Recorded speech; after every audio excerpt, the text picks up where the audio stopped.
continues to shine.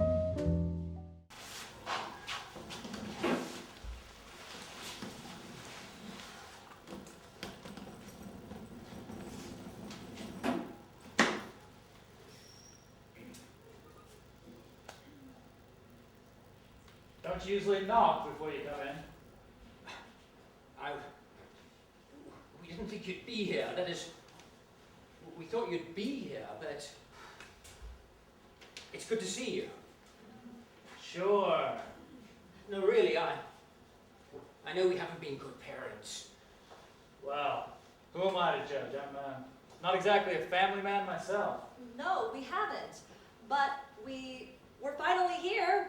We came all this way. It's been a long flight. Oh, of course. Can I get you something? Some Nescaf, some tea, drop of filial piety. Tea. I'd love a cup of tea. Well, you'll have to get it yourself. I'm, how shall I put this? A bit immobile at the moment. There's Nescaf and powdered milk and some of that Chinese tea. I have Nescaf. Did you want a cup? No answer. He doesn't want a cup.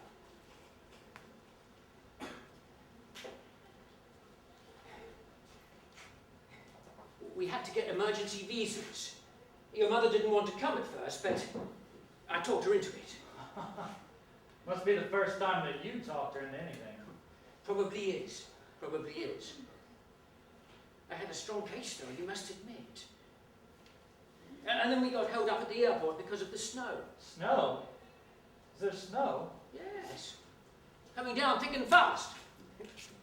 Go out and have a look. I wish I could.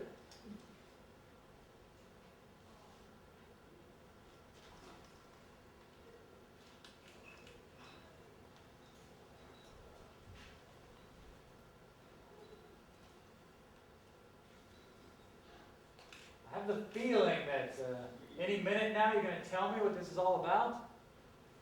Don't you know? We came to take you home. And what if I don't want to go?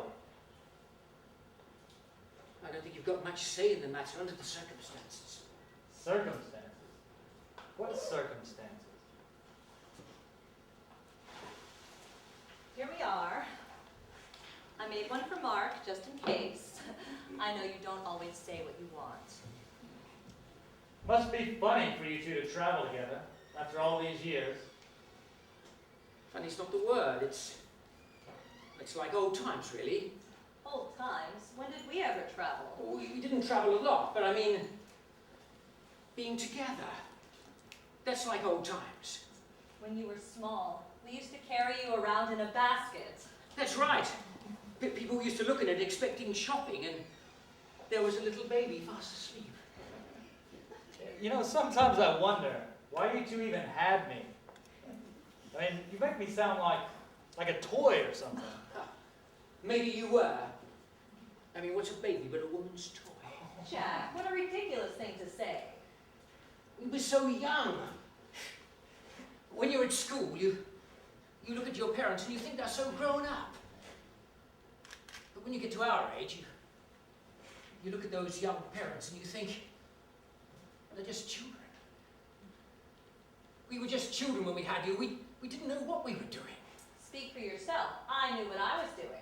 So you knew you were going to split up with him, even when you had me? No, of course not. I don't mean that. Then you didn't know what you were doing. Well, what do you want me to say? That I'm sorry I gave birth to you? Well, are you? You know, a bit of truth wouldn't hurt here. Come on. There's no need to be like that. What do you mean like that? Can't we just be truthful with each other, even after all these years? How pathetic is that? Perhaps what your mother means is that it's not fair to ask a woman to be logical about anything she does. Typical male chauvinist remark. Well, I must admit, logic doesn't seem to come into it where women are concerned, but I still want to know, why did you have me? Why have a child if you don't plan to stay together? It seemed right at the time. It wasn't planned. Some things just happen. Huh. It didn't seem right to you, I seem to recall. You were in denial right up until he was born. It's hard for a man. Becoming a father is scary for a man. What's so scary about it? It's a big responsibility. You don't seem to have taken that responsibility too seriously. I felt very differently about it when you were born.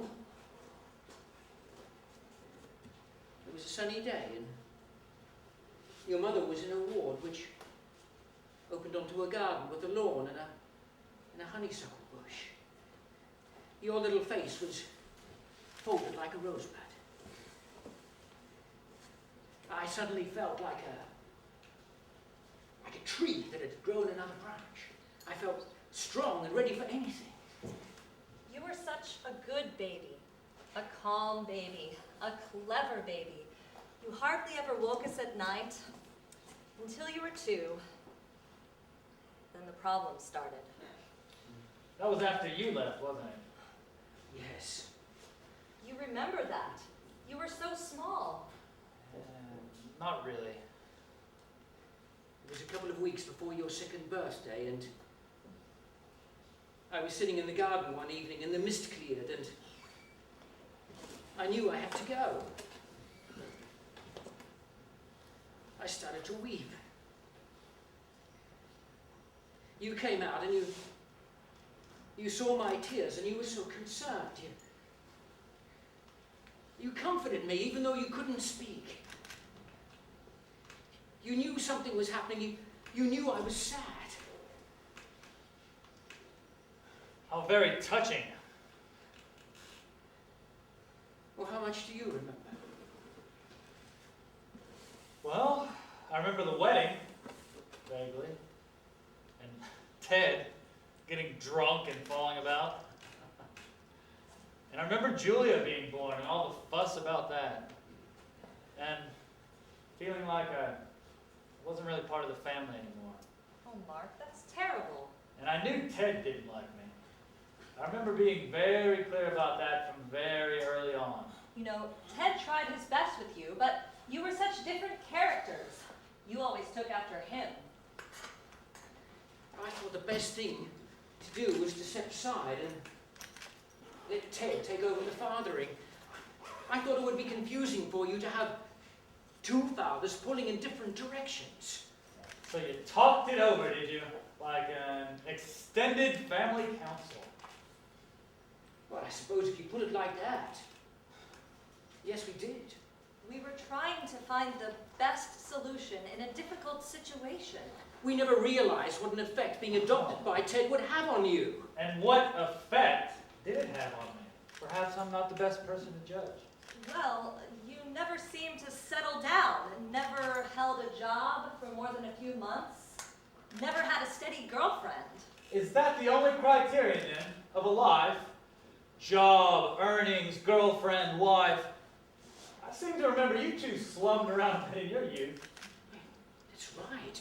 He's right there, we did. I don't know why you always got so anxious about it. You seem to be having a good time in China, learning some new skills, languages, martial arts. Fat lot of use that'll do when it comes to earning a living. And he's had a few girlfriends, haven't you, Mark? None of them seem very serious to me. You 2 hardly set the good example for me, did you? I think Ted set a good example. I could never figure out what made you and Ted tick, though. It seemed to me that you were the trophy wife and he was the wounded lion. I was the thorn in his paw. The trophy wife came with a bastard son attached. He could never get over it. That's not fair. Ted made a huge effort with you, and he spent a lot of money on your education and sending you to a good school. Well, the money was there, and I was his kid. His child at a restaurant. Your kids leave with a bill. He worked hard for that money. He wanted to work, and in those days, money was a lot easier to earn than it is now. Well, you'll never earn much money teaching English in China, that's for sure. In fact, I realized early on it didn't much matter what I did. I'd never have enough money to own a house in England unless I dedicated my whole life to money and cut out everything else. What would be the point? What did you want to do then? You know what I wanted to do. I wanted to be a musician. But you never earn enough money doing that. How do you know that? I can see your point, Mark. I think it's really hard for young people now. When we were young, we could take a few years off to experiment. You could buy little tumble-down houses cheap. Nobody was afraid that they wouldn't have at least some sort of roof over their head. That's right. You don't know how lucky you were.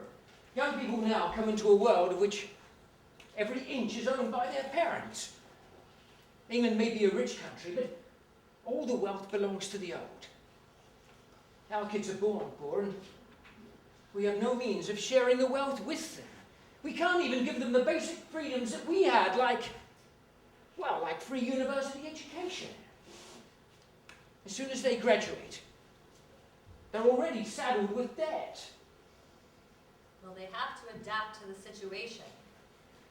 Lots of them do. But some of them can't. I suppose so.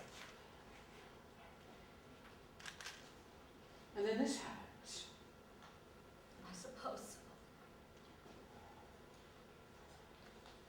They die. Wait a minute. What are you saying? You died, Mark. Died. Yes. Didn't you know? No. That's why we came. To take you home. What am I then? The box of ash.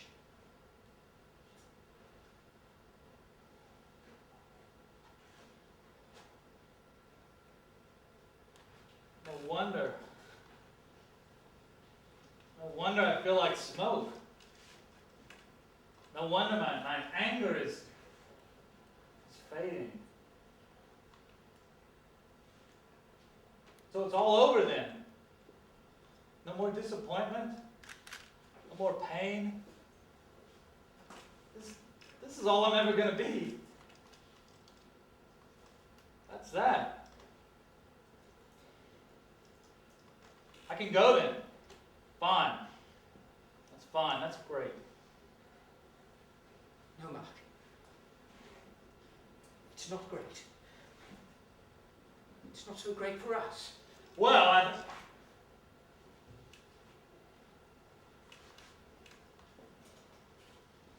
I'm sorry. It wasn't planned. Some things just happen.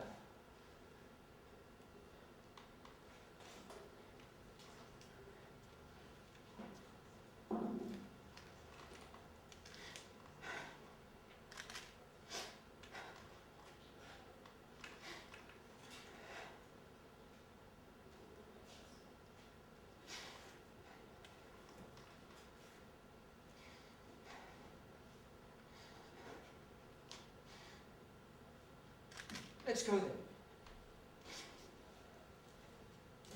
You got the basket?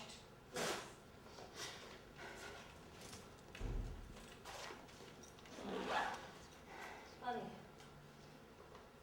I kept this basket all these years, but it never occurred to me that you would ever fit in it again. Come on, my love.